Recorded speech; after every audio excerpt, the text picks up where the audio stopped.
actually talking about the 20th anniversary of this LP, actually, the Pete Rock and CL. My favorite album. Mecca and the Soul Brothers. I'm so proud of that record because it's like, you know, back then when we were making it, we, you know, when we were actually discovered in our talents, we were having, we were having fun. We didn't think of it as a priority or nothing. We was just like, wow, we on to something. Let's just have fun. And it turned out to be that. And, you know, before that, it was nothing but basement demos that were tweaked and turned into that. Okay. You released the All Sold Out LP, EP, sorry, before that. Because, see, all of that was a part of Mecca and the Soul Brother anyway, but we wanted to say, hey, let's throw these songs out and see what kind of response we get from the people. Okay. You know, that's why we did, you know, we felt we were onto a new wave of music, the way it was being done. So we wanted to throw that out there and say, hey, let's see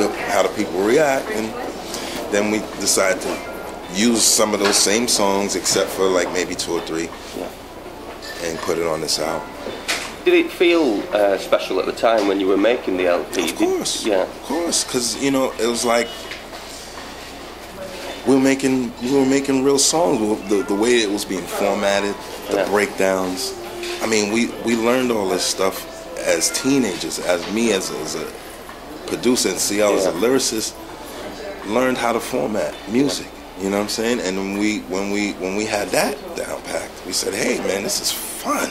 So we just kept making songs every day. It's non-stop. You know what I mean? So yeah, because you were originally down with Eddie F, weren't you? And like great Heavy D, R.I.P. Yeah, R.I.P. to my cousin. Yeah. Were they the two who showed you the production, how to get into the production side of things? Of course. Well, Eddie F did. Basically taught me how to use the drum machine. Heavy D took me under his wing because I'm his little cousin. You know, he just saw something in me that, you know, made him say, you know, I'm gonna bring that out of you. You know what I'm saying? Like, practice your craft. He used to always tell me, yo, go home and practice, man. You know what I'm saying? And I wouldn't do it. And, you were DJing on the Marley Marl show then, He actually pitched me to Marley and said, hey man, my little cousin is dope. Check him out, try him out.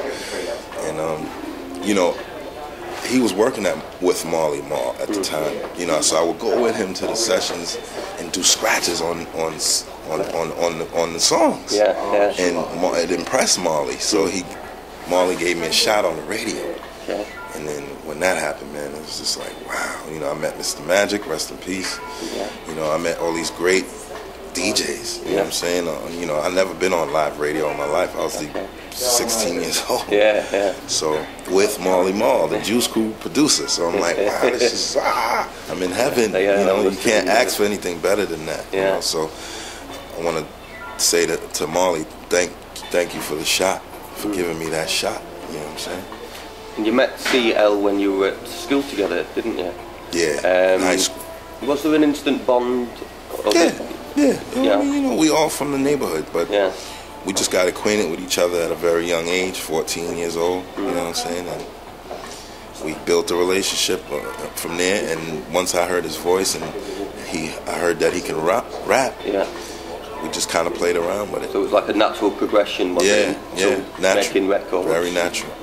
You know, not to, you know, separate the genres of people, but it's just something about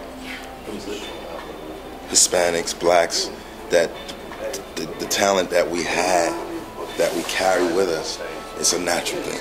It's just a natural thing that you know, we're from New York City where hip hop was born, so if it was born there, then it's born in us. You feel what I'm saying? So we grow up with it and we become something. In your veins, The All Sold Out EP came out first. When you're working with CL, do you play in the beats first, or do you sit down together and actually maybe pick out the sample beforehand, or we kind of hung out with each other at the crib? You know, moms would cook for them. And, you know, we were friends. And, you know, we would go play pool next door where the equipment was, and once we started doing that, you know, all that basement we was in, all our friends was always there, because whenever we were down there and they would hear music, they just think it was a neighborhood party or something that everyone just gets together and chills out. and then with that vibe going, we create. You know what I'm saying? And that's how certain things get done. Right. You know Does it still exist, the basement, or is it? Yeah, but we live in our own homes now. Yeah. So you know what I'm saying.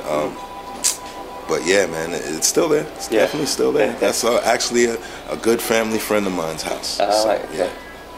And one of the classic tunes off this is Troy, They Reminisce Over You. Yeah, rest in peace to Troy Dixon. Yeah. And, shout out to the Dixon family. It must have been a very emotional time and very emotional to make the record as well. Very. What was it like? And it's even more emotional today with Heavy D up in heaven. But wow, it's just one of those songs that you just got to pay homage to, man. Yeah. Nothing more you can really say about it, but it being a classic and touching people's hearts. Yeah. It's played everywhere from bar mitzvahs to weddings to funerals, you name it. You know what I'm saying? So, in the name of God, I would like to say thank you.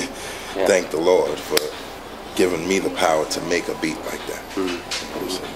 Yeah, it was, like I said, it must have been very emotional for you. Had he already written the lyrics? Written the lyrics before? He had the lyrics written before the beat, right? Okay. Which was another amazing thing that we never knew would match. But sometimes it happens like that, where you find a beat for lyrics and it matches. Yes, perfect. And that's what happened with that. But everything else, he's kind of gotten the beats first and written to them. You know what I'm saying? Having listened to the album 20 years on, is there anything different you do with it, do you think? Or do you listen back and think, oh, I should have changed that bit? No, wouldn't change a thing. Yeah. Not one thing. We were very proud of this project. And when we were finished working on it, it was snowing at the time. And we were so happy and couldn't believe that, we accomplished 20 more new songs, on top of our demos, which was like 50 or better. And we were happy, man. And we were on a major label at the time, Elektra Records, big label. Yeah. Lots of star artists, and they started something new in the '90s with hip hop. And we were part of that wave. So touched on this before. The impact of the record. Did it surprise you how big it was? Yeah, it did. But to us personally, we also felt like, wow, this is dope. We kind of knew what it was because of just the amazing sounds. Yeah. You know what I'm saying? The horn riff, the bass line, the voices, the drums. It was just kind of mesmerizing to us. You know what I mean? Like, wow, I can't believe I made that. I can't believe we did this. And we were just blown away by our own. But once it hit the masses, man, it surprised me a hell of a lot. But I knew it would always have a positive outlook because of the subject of the song. And then on top of the subject, you have a great beat. Yeah.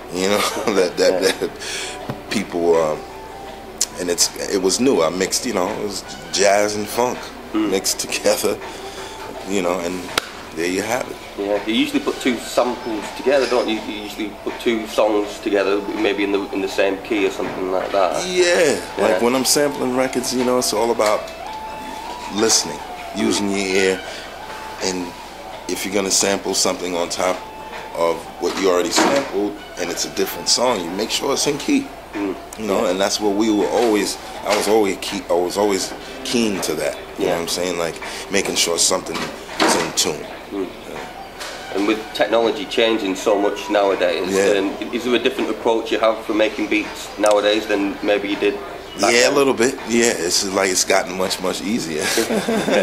Cut out a lot of the hard work I was doing in the '90s. You know what I mean? I only made all those hits with one drum machine. It's the SB1200, man, and I flipped it and did tricks and did everything I could to make, to get as much sampling time as I could possibly get out of that thing.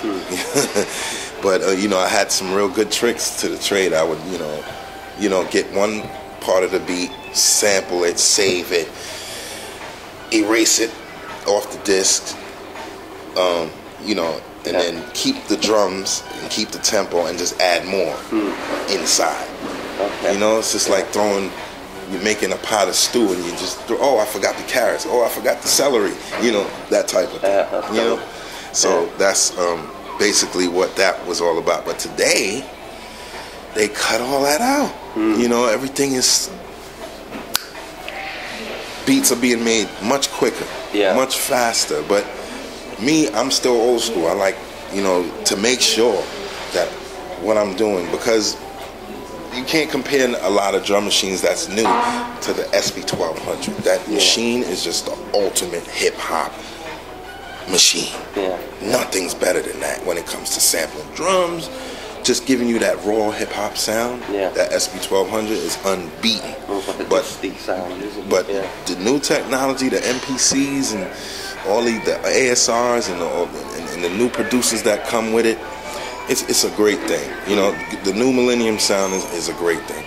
But all I tell producers is to be versatile and do different types of music, you know. But if you're gonna do hardcore hip hop, then you do it to the best of your ability. If you're gonna mix it in with reggae or pop or R&B or soul or whatever, you do it to the best of your ability. You know what I'm saying? You challenge yourself constantly. That's what I did growing up in this business, you know, and it was fun for me. That's why I was always challenging myself. It was really fun. I was having fun with myself, you know what I mean? So, and you stayed relevant in the game back producing for loads of artists. Recently done the Kanye and Jay-Z one as well. That was a good trip to Hawaii.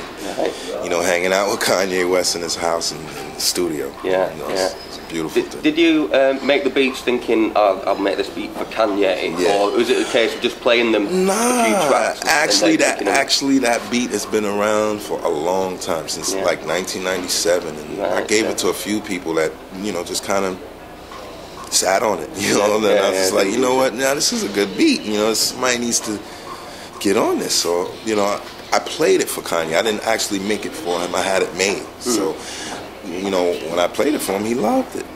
You know, and what blew me away was Jay-Z rhyming on it. I just was like, wow. You know, it just took me. Is that the first time you've worked with Jay-Z?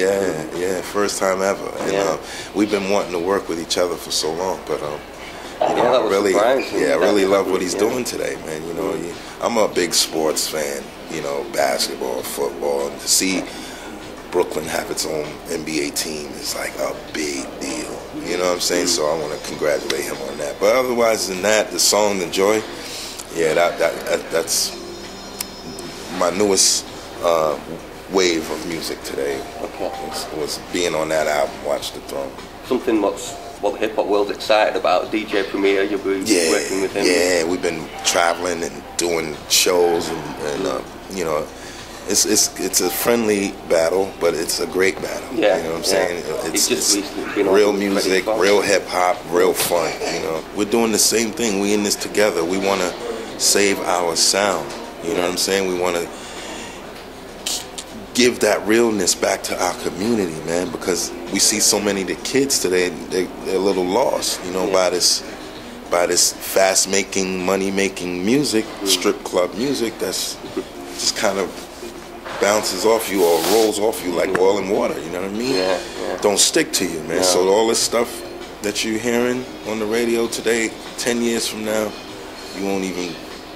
You won't be talking about something like that. Won't be nothing like that. You know what I'm saying? But, and I'm not coming from a hateful or being disrespectful to our younger generation, because that's what this hip hop thing is about today. It's about the young guys.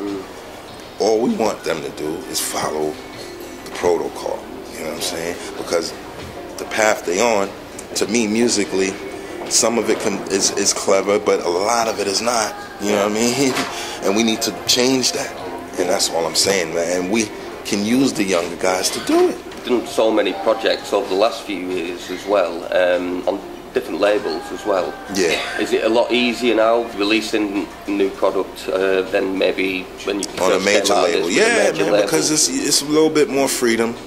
It's harder work, but it's more freedom of your money. You know what I'm saying? Like you don't have to worry about a major recouping.